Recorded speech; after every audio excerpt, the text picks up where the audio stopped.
A Boa Sorte, Alex Rovira e Fernando Trias. Esta é uma obra que pode ser classificada como autoajuda ou autoconhecimento, porém traz uma profunda reflexão sobre vencer na vida, sobre a força da fé, da esperança, sobre a capacidade de criar metas, de lutar por seus sonhos. No início, o autor traz a história de dois homens, dois sexagenários, Vitor e Davi, que se encontram meio por acaso numa praça e percebem que enquanto um venceu na vida, o outro só perdeu. E através desse pano de fundo vai nascer uma história que vai trazer uma reflexão sobre o que é a verdadeira sorte. Vitor e Davi eram amigos de infância, foram separados pelo destino e pelo próprio destino também teve o seu reencontro no banco de uma praça. Enquanto Davi teve na vida apenas infortúnios e tristezas, Vitor teve o oposto disso, uma vida repleta de sucesso e realizações. E o livro vai tratar exatamente sobre a sorte de um e o azar do outro.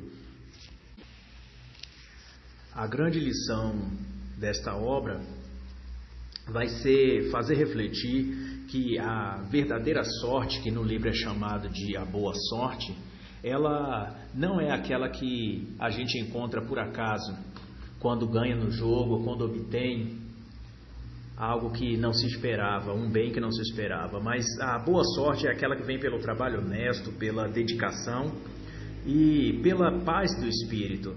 Porque a boa sorte, ela não, segundo a visão dos autores, ela não traz apenas benefícios materiais, mas ela traz também uma realização mental, uma realização interior, algo de nível espiritual. No livro, a vida dos personagens entram em contraste. Enquanto um herdou uma fortuna que não precisou de trabalho nem esforço e acabou perdendo tudo e chegando à pobreza. Ou seja, a sorte dele acabou. O outro herdou apenas a perseverança e a determinação. E através de esses dois fatores, perseverança e determinação, conseguiu construir uma verdadeira fortuna. Não apenas de bens materiais, mas de aprendizado que perdurou aí por toda a sua vida. E o fez um idoso já sábio e conhecedor aí de como a vida realmente funciona. Vitor, que no livro é o personagem que criou uma fortuna através do esforço da dedicação, ou seja, o que encontrou a boa sorte, vai por sua vez ensinar ao seu amigo Davi a sua trajetória de vida e ao final o Davi vai perceber aonde errou e o que deve fazer para acertar.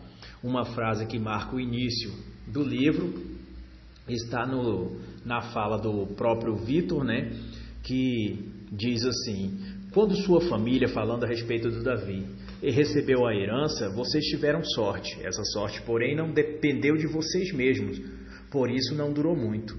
A sorte sozinha não depende de você, já a boa sorte depende unicamente de você. Ou seja, a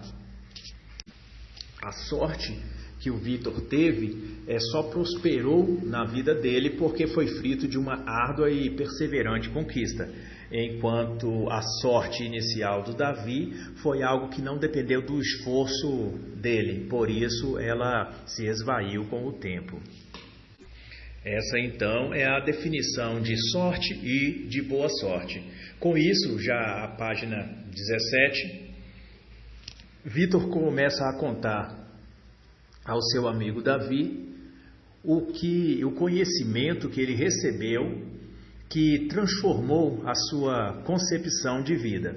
Ele começa a contar então uma lenda, que é uma fábula chamada a Lenda do Trevo Mágico. E a Lenda do Trevo Mágico começa com uma série de regras, que já ali aproximando da página 23, o livro vai começar na história em si, especificamente a fábula, começando a citar a primeira regra, que é: a sorte não dura muito tempo, pois não depende de você. A boa sorte é criada por você mesmo, por isso dura para sempre. E essa fábula vai começar com um mago Merlin, né, o mago de um reino distante, que vai reunir os cavaleiros do reino para um torneio, vai propor a eles um torneio, um desafio que era encontrar esse trevo mágico. O trevo mágico, por sua vez, era um trevo de 4 folhas que daria a quem o possuísse a sorte sem limites, né? Sorte, riqueza no amor, prosperidade na vida material, financeira, na vida sentimental. Porém, Merlin informou aos cavaleiros que o trevo mágico nasceria no Bosque Encantado, atrás do Vale do Esquecimento. Ou seja, um lugar extenso, de difícil acesso e coberto por mata, né? E, além disso, para encontrar o trevo mágico, teria de ser o mais breve possível, porque dentro de 7 luas, ou seja, dentro de uma semana é que ele nasceria nesse bosque encantado, além do Vale do Esquecimento. Claro que com essa dificuldade apresentada por Merlin, de todos os cavaleiros do reino, apenas 2 é que se propõem a buscar o trevo mágico. Um deles é o cavaleiro Note, o cavaleiro de capa preta e de cavalo preto, e Cid, o cavaleiro de capa branca e de cavalo branco. E chama a atenção já nesse momento, nós estamos mais ou menos na página 25, 26, que os 2 cavaleiros, eles se propuseram a buscar o trevo mágico. Os 2 eram corajosos, os 2 tinham habilidade, os 2 eram famosos no reino. Porém, há uma distinção entre um e outro, porque o livro vai trabalhar sempre a questão de contraste entre bem e mal, entre luz e trevas, porque o contexto do livro remete a um fundo espiritual, a um fundo meditativo reflexivo, que não é somente a busca por prosperidade, mas a busca também por crescimento interior. Então, enquanto Note buscaria o trevo pela ambição, pelo poder e pela fama, Cid buscaria o trevo apenas porque era o certo a se fazer, era uma inspiração. E isso já define o primeiro passo, já define o propósito do coração de um e de outro. E isso vai determinar o sucesso ou o fracasso na jornada dos cavaleiros. Aqui há uma frase que eu registrei que mostra um pouco de tudo isso, que diz assim, é uma fala de Note, né, após a concordar em buscar o trevo mágico. Ele, referindo a Merlin, ele diz: eu vou buscar o trevo mágico de 4 folhas, esse trevo será meu. Enquanto Cid, contrastando aí a personalidade de um e outro, o Cid vai dizer uma palavra com um tom muito mais humilde e concentrado, que é assim: se você diz que o trevo vai nascer no bosque, é porque assim será. Eu acredito em sua palavra, Merlin. Ou seja, enquanto Note está motivado pela ambição, pelo poder e pela riqueza em si, Cid está motivado pela honra, né? Ele se inspira na honra e no serviço daquilo que é certo e daquilo que é correto fazer. Nessa primeira parte do livro, né, diz respeito à primeira regra da boa sorte, e o que é mais notório aqui é que o livro ele vai tratar essa diferença entre o ser e o ter, entre o externo e o interno, né? Que é a antiga batalha aí do bem e o mal no coração de cada ser humano. Talvez a grande mensagem do livro também concorra para que Cid e Note são os cavaleiros que habitam dentro de cada um de nós, né? O bem e o mal, 2 forças em contraste, lutando para reinar aí no coração e na mente do ser humano.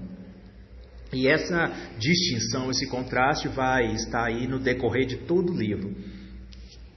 E em comparação, serve aqui uma reflexão de que na vida muitos buscam a riqueza, a prosperidade, o sucesso apenas pelo poder, pelo dinheiro, pelo prestígio, pela fama. Esse é o cavaleiro Note, e a vida é cercada de cavaleiros desse tipo, né? São cavaleiros que usam uma capa preta, montam num cavalo preto e buscam o sucesso pelo poder, pelo prestígio, pela fama, sempre baseado em valores estéticos, né? E quando alcançam essa condição de sucesso, de poder, eles passam a ser dominados por isso, né? E passam a ser pessoas arrogantes, dominadoras, ressentidas, vazias, de quem todas as pessoas vão acabar se afastando, né? Assim como foi a vida do personagem Davi, no início do livro, no banco da praça, conversando com o Vitor, né? Ele se sentia ressentido, vazio e frustrado, porque a sua busca por sucesso se baseou nessa ambição que é representada aqui pelo cavaleiro de capa preta. O prestígio, a fama, o dinheiro e o sucesso em detrimento de valores mais conservadores, de valores interiores, né? No final, essas pessoas, apesar de todo o sucesso, riqueza que adquiriram, muitos deles acabam com a própria vida por causa, tentando dar fim aí ao vazio e ressentimento e tristeza e solidão que sentem dentro de si. Já em contraste, né, representado aí pelo cavaleiro de capa branca, o Cid, representa aqueles que buscam algo na vida pelo prazer de compartilhar depois que alcançá-lo, né? Eles querem a felicidade, mas querem reunir outras pessoas que consigam compartilhar com ele dessa felicidade, partilhar, né? Normalmente essas pessoas, além de terem a felicidade de alcançar seus objetivos, suas metas, eles acabam produzindo algo de valor também na vida das outras pessoas. E essa será aí uma das grandes lições apresentadas pelo livro. Então nós estamos aproximando da página 30 e os autores vão nos apresentar a segunda regra, que diz assim: muitos querem a boa sorte, poucos decidem buscá-la. Nessa altura da história, os dois cavaleiros, Note e Cid, já haviam levado 2 dias para chegar ao Bosque Encantado, né? Então restavam apenas 5 dias para que eles encontrassem o trevo mágico. E assim que amanheceu, o cavaleiro Note, ele já saiu à procura do gnomo, porque ele imaginava que se alguém sabia onde nasceria o trevo mágico, seria aquele que conhece a terra, né? Todo o bosque, e quem melhor do que o gnomo da floresta, né?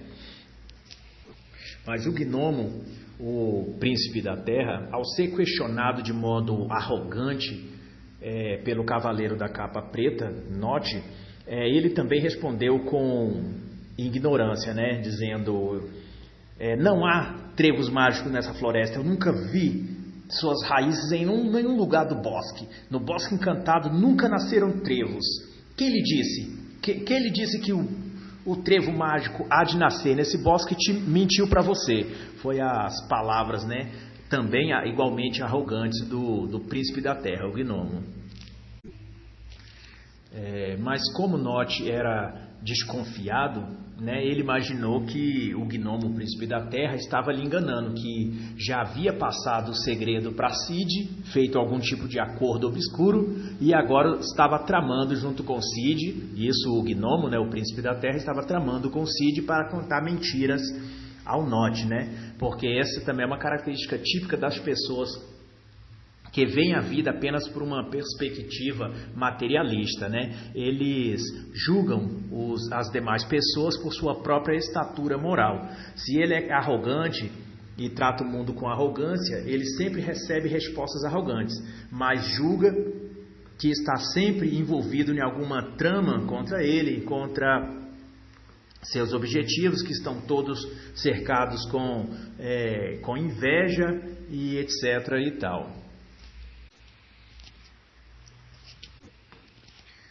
O cavaleiro da capa preta, então, Note, ficou dividido entre a possibilidade de o gnomo ter fechado um acordo com Cid para que o enganasse, ou de que o gnomo estivesse certo e realmente Merlin havia se enganado falar do bosque errado ou tipo de trevo errado, porque talvez houvesse um engano em tudo isso, porque ele, claro, o grande cavaleiro da capa preta, não podia se equivocar. Talvez Merlin ou Gnomo estivessem errados, mas jamais ele. É essa a reflexão do cavaleiro da capa preta. Mas como estava numa nuvem de dúvidas, ele resolveu dormir e esperar o outro dia para que tivesse alguma nova ideia e uma nova iniciativa. Então nós chegamos à página 34, 35 mais ou menos, e o livro vai apresentar o Cavaleiro Cid fazendo o mesmo passo do Cavaleiro Nod, né? Que quer procurar o Príncipe da Terra, o Gnomo. Ao questionar o Gnomo, isso nós estamos falando do Cavaleiro Cid, o Cavaleiro do Cavalo Branco e da Capa Branca. Ao questionar o Gnomo, mas com calma e cautela, ouviu a mesma resposta, claro, num tom um pouco diferente, e a resposta do Gnomo foi parecida: não nascem trevos neste bosque. Bom, tendo ouvido a mesma negativa aí do Gnomo, de que não nascem trevos ali naquela floresta, como era mais perseverante e paciente e também observador, é uma característica das pessoas com qualidades espirituais, ele resolveu perguntar ao Gnomo, primeiro dar um voto de fé ao Gnomo. Se o Gnomo que conhece a terra disse que ali não nasce, ele devia estar falando a verdade. Mas o questionamento do Cid foi perguntar ao Gnomo por que naquela terra não nasciam trevos. O Gnomo então respondeu que para trevos nascerem é preciso terra fresca e arejada, e a terra dali do bosque era dura, né? Nunca tinha sido renovada. Aí o Cid resolveu então perguntar, já tinha a noção o porquê não nascia trevos ali, era por causa da terra. Então ele resolveu fazer mais uma pergunta ao Gnomo, que é aonde ele encontraria o tipo de terra fértil e arejada para que trocasse a terra no bosque, para que favorecesse o surgimento e o nascimento do trevo mágico. E o Gnomo, né, já impaciente, mas respondeu a ele que o único lugar onde tem esse tipo de terra é no território das vacas anãs.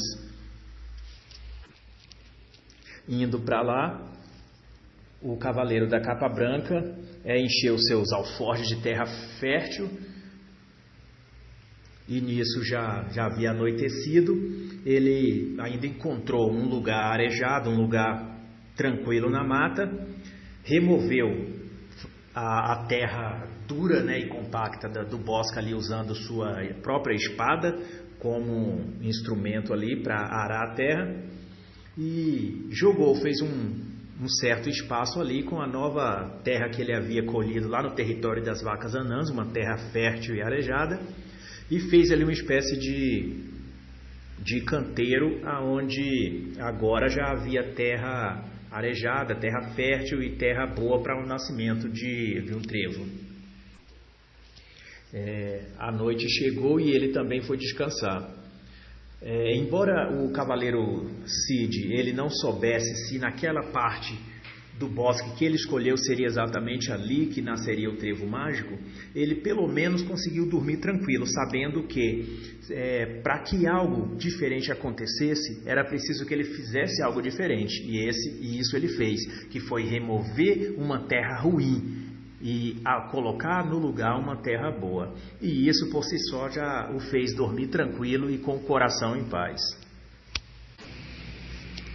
E essa é a grande lição aí na segunda regra, né? Que quer nos mostrar como é necessário acreditar, confiar, manter a fé, mas também trabalhar naquilo que a gente se propôs, né? Naquele caminho que se propôs, naquele objetivo que se propôs, para que tenha um resultado, sempre observando se preocupando em fazer aquilo que ainda não foi feito, porque para ter resultados diferentes é preciso ter atitudes, iniciativas e ideias diferentes, porque ações iguais geram resultados iguais. Caminhamos então para perto da página 40, aonde os autores nos apresentam a terceira regra. Para que a boa sorte chegue, é preciso criar novas circunstâncias. Essa é a terceira regra. E nisso estamos no quarto dia. Então o cavaleiro da capa preta, note, saiu apressado em busca de alguém que pudesse desmentir tudo aquilo que o gnomo já tinha dito para ele. Porque ele continuava com o coração fechado e rancoroso, achando que o universo, o mundo, estava conspirando contra ele. Então ele se aproximou de um lago para tomar água e de repente apareceu uma senhora daquele lago que era a dama do lago, né? E ela, preocupada que haviam ali certas criaturas chamadas nenúfares, que preocupado que o Note acabasse perturbando o sono dos nenúfares, e como ela, a dama do lago, ia dizendo ao cavaleiro Note que fizesse silêncio, que bebesse água e fosse embora para não despertar os nenúfares, na sua arrogância típica, o cavaleiro já gritou logo: não me interessam os seus problemas, não me conte sobre os seus nenúfares, sobre os seus problemas, cada um tem os seus problemas, e a vida é assim, eu não quero saber do que está acontecendo na sua vida, eu só quero que você me dê uma informação, aonde nasce Trevos aqui? Isso foi Note, né, interrogando ali com prepotência a Dama do Lago, que a Dama do Lago, chateada, respondeu que, com a resposta parecida ao do príncipe da terra, o gnomo, né, que não nascia trevos naquele bosque, porque os trevos precisam de muita água e não há poças, né, nem riachos ou lagos além daquele em todo o bosque. Trevos têm necessidade de muita água e não há poças em nenhum lugar nesse bosque, a Dama do Lago falou a Note. Toda a floresta aqui é abastecida por infiltração e trevos precisam de riachos e não há riachos nesse bosque, né? Desabafou a Dama do Lago. E nesse momento o coração de Note é tomado aí por um profundo medo, né? E ele começa então a acreditar que não tinha sorte, que estava meio azarado. Mesmo assim, ele passou a pensar que talvez a Dama do Lago, junto com o gnomo e Cid, estavam tramando alguma coisa para tirar dele o foco ou a fé dele. Então, ele passou a andar o dia ali, o resto do dia, vagando sem objetivo, sem destino, pensando o porquê, né, da sua falta de sorte, o porquê estava todo mundo contra ele. Então ele começou a andar pela floresta ali, desolado, sem rumo. Nessa mesma pegada, passamos da página 40, o cavaleiro da capa branca já tinha terra arejada e fértil, mas sabia que ia precisar de água. Então ele decide ir até procurar um lago ali perto e pegar água para regar o seu novo canteiro ali, né, que ele havia preparado na noite anterior. E assim que ele começa a mexer na água do lago, a Dama do Lago também aparece para ele, né? E falam a mesma coisa que havia falado para Note, de que não fizesse bagunça, que fosse embora, porque os seus nenúfares estavam dormindo e não podiam, né, despertar.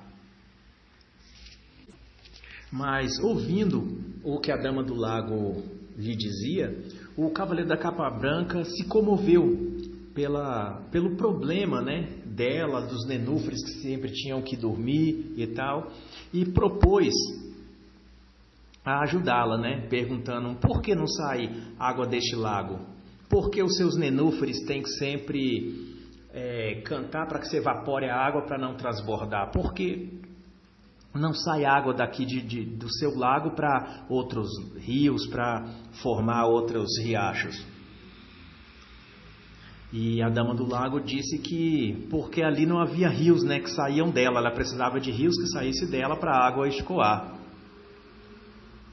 Cid teve uma ideia, então falou assim: olha, podemos ajudar um outro, eu posso abrir um sulco, uma vala aqui do seu lago, e com isso a água pode tanto regar o meu canteiro como esvaziar o seu rio. Assim você não vai ter essa preocupação, nem essa necessidade que os seus nenúfares acordem e precise passar a noite cantando acordada aí para que a água evapore e não transborde.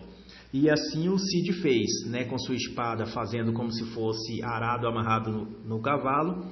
Ele abriu grandes sulcos na margem do lago para que se formasse ali uma espécie de veia ou artéria, né, no rio, para que regasse a sua horta.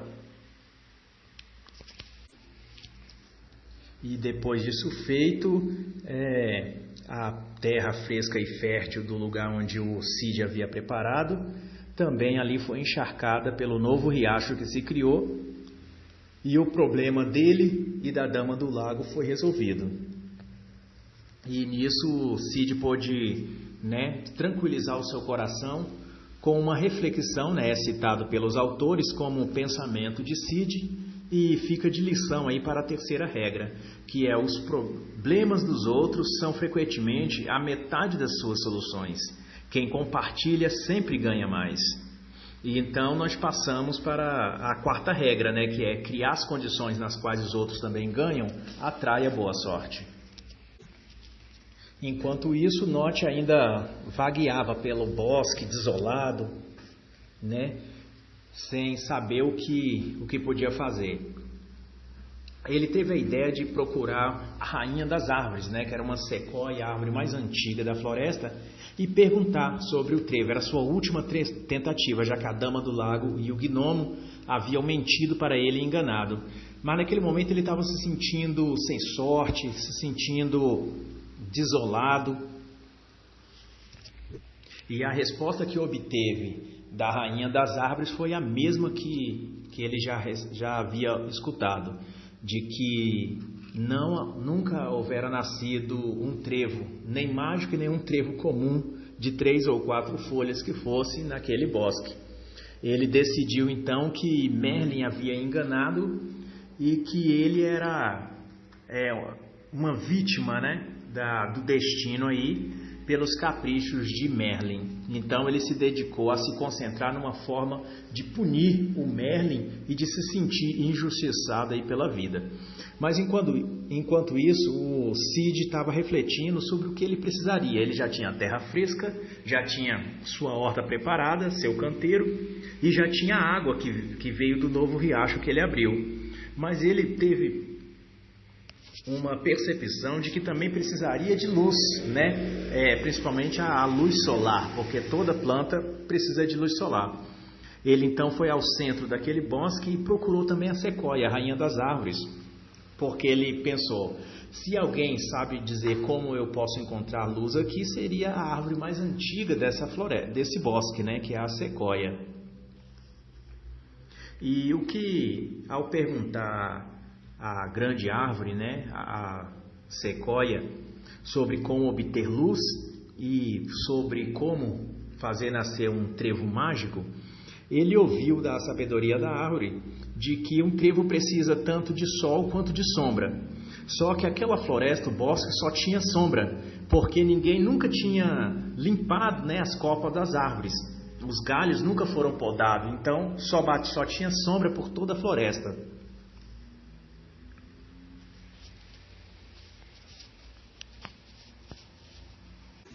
Aqui também surge uma lição, né? Que é cortar os galhos velhos, se livrar do que já não serve, é sempre um impulso para a vida e para a gente enxergar melhor as belas e boas coisas que estão ao nosso redor, né? Então, nessa fábula aí, há um pequeno adendo aí de conhecimento nessa questão de podar as árvores. Os galhos, né, são as coisas que fazem sombra sobre nossa vida, sobre nossa mente, e nos impedem de enxergar aí as boas coisas, as boas oportunidades para a gente caminhar. E nisso Cid retornou com aquela ideia da sequoia. Ele retornou para o seu lugar onde ele estava preparando a terra arada e regada por água. E era noite, ele pensou em dormir, mas ele falou assim: bom, como tem ainda um pouco de claridade antes de anoitecer totalmente, eu vou fazer a poda dessas árvores agora. Então ele subiu ali em cada árvore próximo ao lugar onde ele tinha preparado a terra fértil e começou a podar a copa das árvores, né? E se dedicou com paixão, com alegria, se sentindo feliz porque estava fazendo um bom trabalho, né? E depois que ele podou tudo, ele se sentiu satisfeito com o resultado do que tinha feito até ali. E nesse momento nós estamos já próximo da página 60 e na quinta regra, que é: se deixar para o amanhã o trabalho que precisa ser feito, a boa sorte talvez nunca chegue, porque criar as condições favoráveis requer um primeiro passo. A esse tempo, o cavaleiro da capa preta, Note, já tinha desistido de procurar o trevo mágico e já estava se sentindo que foi enganado, já estava convencido, aliás, de que havia sido enganado por Merlin. Então, o que ele pensava, ocupava sua mente, pensando o porquê Merlin fizera a hora com a sua cara, né? Então, ele decidiu que ia encontrar o Cid, o cavaleiro da capa branca, e voltar os dois para o castelo, porque se ele retornasse sozinho, ia ser um pouco constrangedor ele voltar com a mão vazia. Mas se os dois retornassem junto, ali todos entenderiam que Merlin foi o grande vilão da história que enganou os cavaleiros. Mas enquanto isso, ele decidiu, o cavaleiro da capa preta, que por último ia procurar um último ser ali no bosque, que era a Stone, a rainha das pedras, né? Aliás, a mãe das pedras, Stone, a mãe das pedras. E pelo caminho ele foi dizendo: eu mereço a sorte, eu sou especial, Merlin não podia ter feito isso comigo, eu sou merecedor, eu sou tão bonito, eu sou tão forte, eu sou tão habilidoso, eu mereço a sorte, eu sou alguém especial, por que Merlin fez isso comigo? Mas enquanto subia ali a montanha de pedras atrás de Stone, a mãe das pedras, eles queriam apenas ouvir uma última confirmação de que realmente ali não havia trevos, né? E isso também remete a uma lição que os autores tentam nos mostrar, que é um senso comum de que as pessoas que pensam que não têm sorte, né, elas têm um traço curioso na sua personalidade, que elas estão sempre procurando ou se cercando de pessoas que confirmem a forma dela ver a vida, ou seja, a forma negativa dela ver a vida. Por isso que pessoas negativas acabam contaminando outros e convivendo, né, com pessoas negativas, porque elas precisam compartilhar umas com as outras sua forma negativa de ver a vida e seus lamentos mútuos aí sobre a falta de sorte que elas têm. E foi exatamente isso que aconteceu. Ao questionar a mãe das pedras, Note recebeu a mesma resposta, de que ali não havia trevos e nunca tinha nascido trevos. E ainda aconselhou que o cavaleiro da capa preta tomasse cuidado, porque outras pessoas que andaram por ali sem rumo e sem objetivo acabaram enlouquecendo. Isso também traz uma lição, né, um feedback para o leitor, de que se a gente tentar caminhar pela vida sem meta, sem objetivo, sem sonhos, apenas empurrando o dia a dia com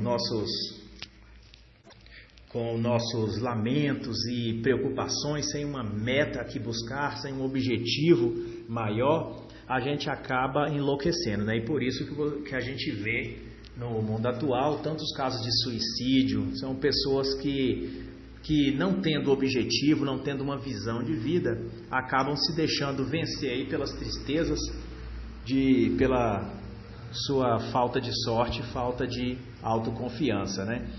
E outro traço curioso aí que os autores vão mostrar através da personalidade e comportamento do cavaleiro da capa preta, que se reflete aí na vida de muitas pessoas, né? Porque o Note, naquele momento, já havia desistido de tudo, mas ele se alegrava dentro de si mesmo, apenas repetindo para si mesmo assim: bom, se eu não encontrei nada, pelo menos o Cid também não encontrou. Se deu errado para mim, pelo menos eu não caí sozinho, eu não errei sozinho, e não me dei mal sozinho. O Cid, o cavaleiro da capa branca, também não pode ter encontrado o trevo mágico, já que não tem nessa floresta. E esse era o conforto no coração do cavaleiro da capa preta. O que remete a mais uma lição de que faz parte até do senso comum, um ditado que diz assim: quem cai não quer cair sozinho. Ou seja, aqueles que não conseguem resultados na vida se alegram em imaginar ou esperar a derrota de todos que lhe cercam também. Ou seja, se eu não venci, pelo menos ninguém também venceu. Se eu caí, pelo menos não caí sozinho. E enquanto isso, o Cid já havia feito todo o seu trabalho, havia encerrado o seu trabalho, no pensamento dele não tinha mais o que fazer. Mesmo assim, ele deu uma volta por ali por perto, perguntando às criaturas que ele encontrava se havia alguma coisa ainda que ele podia fazer ali no seu canteiro para que nascesse um trevo mágico.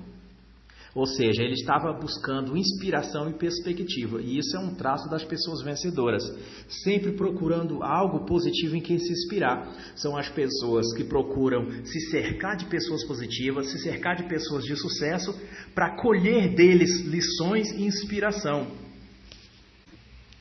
E pensando nisso, ele acabou subindo, a uma montanha ali, um certo morro, para de lá tentar observar o canteiro que fez e ver se tinha algum detalhe que ele deixou passar.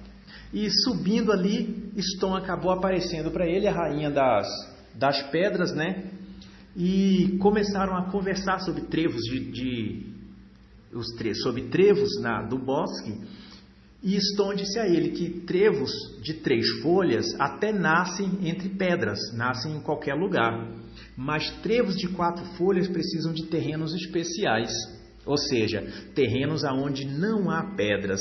E justamente era isso que Cid estava buscando. Não um trevo de 3 folhas, não um trevo comum, mas um trevo mágico, um trevo especial de 4 folhas. E essa foi a dica que o Cid acabou captando, de que precisaria remover toda e qualquer pedra de seu canteiro para que nascesse um trevo especial. E isso é mais uma grande lição que os autores querem nos mostrar, que normalmente, frequentemente, os elementos chaves da nossa vitória, daquilo que buscamos, de nossas metas e realizações, só são descobertos nos pequenos detalhes. No óbvio e no conhecido, dificilmente a gente encontra respostas para aquilo que isso já é uma palavra dos próprios autores, que eu gostei muito, que diz assim: o que é aparentemente desnecessário, mas imprescindível. E nisso nós pulamos para a 6ª regra, que diz exatamente isso: procure nos pequenos detalhes o que for aparentemente desnecessário, mas imprescindível. Quanto à 6ª regra, necessário apenas uma pequena passagem de note, que ao encontrar o Cid, lhe contou suas desventuranças, sua falta de sorte e tal, enquanto Cid estava contando as coisas positivas que havia feito. Mas o note, carregado de inveja e de preocupação somente a si próprio, já não quis nem escutar o Cid e desanimou o próprio Cid, dizendo assim: você fez um belo serviço aqui, mas não adianta nada, porque um bosque tão grande, como você pode julgar que é aqui nesse pedacinho de terra que você fez que vai nascer o trevo mágico? Você trabalhou em vão. E isso é a grande característica dos derrotados, dos perdedores, que além deles perderem, sempre arrastam outros para as trevas, aquela capa negra que eles levam sobre o ombro, ele está sempre tentando lançar sobre os outros para cobrir a luz de todo aquele que tenta também brilhar, Ou seja, a pessoa negativa sempre tenta obscurecer o sucesso dos outros. E depois dessa pequena lição, nós passamos para a 7ª regra, que é: para quem se dedica a criar as condições favoráveis, o acaso não é motivo de preocupação. Então, a partir daí, estamos próximo à página, entre a página 70 e 80 mais ou menos do livro. Apareceu naquela noite para Note, o cavaleiro da capa preta, a bruxa Morgana, e representando aí o próprio mal para desviar a pessoa totalmente do caminho, de seus propósitos, porque sempre aparece pessoas que vão tentar nos contaminar totalmente aí e desfazer qualquer coisa boa que a gente esteja buscando. No livro, essa negatividade é representada pela bruxa Morgana. que propôs a Nott que matasse Merlin, porque Merlin havia enganado, mentido para ele, feito hora com a cara dele, fazendo ele ir para tão longe para buscar algo que nem existia ali. Mas em troca, a bruxa Morgana, ela ofereceu a contar para Nott aonde nasceria o trevo, né? Que se Nott concordasse em matar o Merlin, ela diria o local exato onde o trevo mágico nasceria. E assim o Nott concordou e a bruxa disse a ele que o trevo nasceria lá no castelo real, não ali no bosque, mas lá no castelo próximo de Merlin, e que Merlin só enviou ele para ali justamente para o próprio Merlin pegar esse trevo para ele e ter toda a sorte do mundo. Como o coração do Nott já estava envenenado pelo vitimismo, envenenado pela negatividade, esse tipo de coração é fértil para qualquer outra coisa negativa, né? E nisso fica também uma grande lição que eu gostei muito, que é assim, que quando uma pessoa perde a fé em sua própria capacidade, ela tenta comprar do primeiro que oferece, né? E isso me fez lembrar, uma experiência específica minha, mas me fez lembrar dos tais fazedores de milagres, né? Que aparecem por aí nos templos religiosos, fazendo promessas de prosperidade sem trabalho, de riqueza sem esforço, né? Tipo, prometendo, se você fizer isso, se você fizer aquilo, se você fizer esse voto de fé, se der essa oferta, se fizer esse sacrifício financeiro, esse voto de fé, como eles gostam de dizer, você vai obter esse benefício. Ou seja, vender a sorte oferecendo sucesso sem trabalho, né? Sem que a pessoa tenha que batalhar para conquistar. Ou seja, as pessoas são induzidas pelo caminho fácil, querendo colher aquilo que não plantou, né? Então essa é uma lição que eu gostei muito. Eu usei especificamente essa parte em comparação a algo que é de minha experiência, mas fica livre aí para as pessoas comparar com o que, né, se sentir inspirado aí em suas próprias vidas, em suas próprias experiências. Então passamos da página 76, 77 e estamos na 8ª regra, que é: ninguém pode vender a sorte, desconfie dos vendedores da sorte. Depois disso, o Cavaleiro Negro partiu para o castelo, né, para matar Merlin e pegar o trevo que a bruxa o enganou dizendo que nasceria lá no próprio castelo. A bruxa Morgana tentou envenenar o coração também do cavaleiro de capa branca e mentiu da mesma forma que fez para Nott. Só que para Cid ela disse que o trevo era amaldiçoado, que o trevo nasceria ali no bosque, mas havia uma maldição no trevo, e quem colhesse aquele trevo morreria em 3 dias. Só que se ninguém arrancasse o trevo que iria nascer, era Merlin lá no castelo que morreria. Então Cid pensou, e como a mente da pessoa que está em paz sempre é mais esclarecida e entende com mais facilidade as ciladas, percebe as ciladas, Cid criou um dilema para a bruxa, né? Que disse assim, que já que Merlin morreria se alguém colhesse, se ninguém colhesse o trevo, ele iria lá no castelo buscar o Merlin, traria Merlin para o bosque, e o Merlin colheria o trevo, e assim a maldição seria cancelada, porque quem ia morrer se ele for arrancado, se o trevo fosse arrancado, e quem iria morrer se ele não fosse arrancado, seriam a mesma pessoa. Então, era o polo negativo e o polo positivo seria anulado, né? Como aquela lei da física, né? O -1 e o +1 se anulam, né? Mutuamente, negativo e positivo. Gera uma carga neutra, mais ou menos por aí. E nisso há uma reflexão também, né? Que é assim, é preciso manter a fé na nossa tarefa, né? Na nossa própria tarefa. Manter a fé no que a gente acredita ser certo.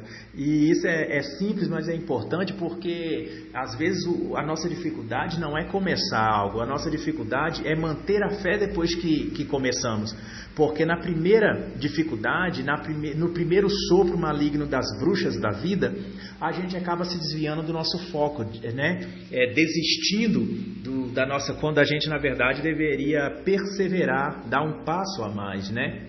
Então, a lição que aprendemos na regra 8 é de que temos que desconfiar daquele que nos propõe planos, né, formas de ganhar muito dinheiro de forma fácil e rápida, né? Então, ou seja, nós temos que suspeitar de quem tenta nos vender a sorte. Aí eu poderia fazer uma série de comparações, né? Telex Free, vários tipos aí de vendedores da sorte que apareceram aí nos últimos anos, né, que são oferecendo as pirâmides financeiras, marketing multinível, marketing de rede, aonde eles vendem a sorte, né, que é a riqueza fácil e rápida, sem precisar o trabalho, o planejamento e a dedicação. Nós passamos então da página 80 e estamos na 9ª regra. Para alcançar a boa sorte, tenha confiança. Então, por último, um vento soprou ali em torno de Cid e sacudiu as folhas das árvores, e delas começaram a cair pequenas sementes que pareciam grãos de ouro verde, né? E cada uma daquelas sementes carregava o potencial de um trevo da sorte. Eram sementes de 4 folhas, mas todas acabaram desperdiçadas. E todo ano aquelas sementes caíam ali pela floresta, sem que ninguém soubesse sequer que eram trevos mágicos de 4 folhas, porque elas se perdiam sem receber valor, morriam porque a terra era dura, árida e pedregosa. Mas naquele momento, na parte que Cid havia preparado, as sementes que caíram ali germinaram e brotaram. Cid então ficou comovido e em lágrimas agradeceu ao vento, né, por ter soprado aqueles grãos sobre o bosque. Mas o vento respondeu assim: não me agradeça, eu fiz apenas o meu trabalho. Todo ano nessa mesma data eu jogo sementes de trevo mágicos por todo o bosque. Os trevos que nasceram aqui só nasceram porque você criou as condições para que isso acontecesse. Eu fiz o que sempre faço, isso o vento falando, né? Eu fiz o que sempre faço, distribui as sementes. O problema é que muitos acreditam que não precisam fazer nada para alcançar. Aí vem uma lição que é muito comovente, né? Depois que você entra em toda a narrativa do livro e chega nesse desfecho, é muito comovente, que diz assim: sorte é a soma de oportunidade e preparação, mas a oportunidade está sempre presente. A boa sorte não é uma coisa que acontece a poucos que não fazem nada, né? Eu vou repetir, a boa sorte não é uma coisa que aconteça a poucos que não fazem nada. Então a gente precisa fazer algo, porque, como o vento disse a Cid, todo ano ele balança as árvores e espalha sementes por todo o bosque. Mas ninguém nunca tinha preparado o ambiente favorável para que nascesse um trevo mágico, né? E isso dispensa explicações mais profundas, porque a fábula por si só mostra aí como deve ser nosso proceder e como está sendo o proceder de muitas pessoas, né, que reclamam da falta de sorte, mas não fazem absolutamente nada para que quando a oportunidade chegue, ele esteja preparado, né? Me faz lembrar aqui um livro que eu também gostei muito, também dentro da classificação de autoajuda, que é do Dr. Laí Ribeiro, O Sucesso Não Ocorre por Acaso. Que ele diz que sorte é quando preparação e oportunidade se encontram. Então, a oportunidade vem de Deus, vem do vento que sacode as árvores e espalha a semente. A oportunidade vem do destino, vem da vida, vem do universo. Mas a preparação só pode vir de nossa mente, de nossas mãos, de nosso esforço e de nossa dedicação. Então passamos para a 10ª regra, que é: as oportunidades estão sempre presentes. É preciso preparar as condições favoráveis para que floresçam. E nisso, Nod chegou ao castelo e foi logo confrontar o mago Merlin, né? Mas então percebeu que foi enganado pela bruxa, né? E que no bosque é que haviam nascido trevos, mas não apenas um trevo mágico, mas muitos trevos mágicos brotaram naquela parte de terra onde o Cid preparou. Ou seja, havia trevo mágico tanto para o Cid que trabalhou, quanto para ele, se ele tivesse ficado lá ao lado de Cid, se tivesse dado um voto de confiança, se tivesse firmado parceria, se tivesse tido um pouco mais de fé, teria trevo mágico tanto para Cid que trabalhou, quanto para ele, apenas pelo fato de ele estar próximo de Cid. E isso também por si só é uma grande inspiração de que nós temos que escolher bem com quem andamos, escolher bem a quem damos ouvido. Porque Nod poderia ter escutado Cid quando Cid contou tudo o que fez, mas ele preferiu desprezar as palavras de Cid e dar ouvido à bruxa Morgana. Por isso ele perdeu a oportunidade de colher o seu próprio trevo da sorte. Nessa parte, o autor vai nos inspirar, né? Vai nos abençoar aí com mais um conhecimento que quer dizer assim, que Nod abandonou as chances de colher o trevo da sorte porque não acreditou em si mesmo. Ele esperou que os outros o presenteassem com a sorte. Desde o início, quando chegou no bosque, o Nod perguntou ao gnomo: onde nasce trevos, porque eu quero ir lá pegar. Recebendo uma negativa, ele procurou a dama do lago, Ston, a mãe das pedras, sempre em busca de alguém que o presenteasse facilmente com a sorte, né? Mas a busca dele foi desprovida de paixão, de entusiasmo, de entrega, de generosidade. Não teve a confiança necessária para perseverar, para conseguir aquilo que queria. Então, note, depois disso, tendo conhecimento, né, tendo esse autoconhecimento de tudo que fez de errado desde o início, ele acabou indo embora e passou a viver trancado em seu castelo, né? Essa também é o que acontece, uma grande, o grande recurso, a grande iniciativa, a grande atitude aí final daqueles que se desiludem com a vida, mas que entendem finalmente a sua própria covardia, a sua própria frustração, a sua própria falta de preparação e de iniciativa. Para não ter de mudar, reconhecer os seus erros e mudar, ele apenas se trancam em seu castelo mental e passam a viver se lamuriando e se lamentando e se vitimizando o resto da vida. Essa é a última lição aí do Cavaleiro da Capa Preta. Se fechou em seu próprio mundo e passou a se considerar vítima da vida. Nesse meio tempo, o Cavaleiro da Capa Branca e do Cavalo Branco, Cid, também chegou ao castelo. Só que ele trouxe nas mãos vários e vários trevos mágicos. E feliz, abraçado a Merlin, Merlin disse: você, Cavaleiro da Capa Branca, você é a causa da sua própria sorte, porque você decidiu ir ao bosque. Trocou a terra, ajudou a dama do lago, limpou os galhos sem deixar para depois, tirou as pedras. Não acreditou quando a bruxa tentou lhe vender a sorte. Você, Cavaleiro da Capa Branca, você decidiu não confiar no acaso e preferiu criar as condições para que a sorte chegasse até você. Você, Cavaleiro da Capa Branca, decidiu ser a causa da sua própria sorte. E nisso, o livro encerra com as 10 regras da boa sorte.